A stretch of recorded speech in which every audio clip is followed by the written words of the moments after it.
雲林有181棟歷史的口湖牽水莊，是已經列入國家重要民俗。今年活動昨已經起過啊，是依照古例舉辦打飯打放水燈等等的儀式，追溯1845年水災罹難的先民。十怪聚落的居民打飯打用布鏈的去萬人搶祭拜。西元1845年農曆6月7，一場強風暴雨，讓雲林口湖、四湖沿海地區霜凍甲真嚴重，造成在地先民罹難。災後，地方居民為着要超度這水災的亡魂，當年農曆6月初7、初8，攏會舉行追思的祭典。萬善爺廟都有一個委員會，那每一個委員會都依照他們本身的一個習俗跟祭典的方式來呈現。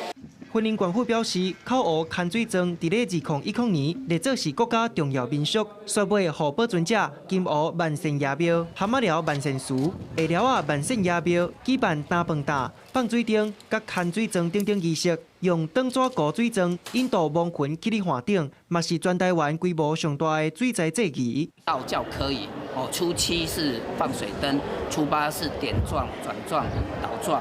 發揮阮是叫做起莊叫牽莊，起莊叫牽莊，就是把這個亡魂生起來超度。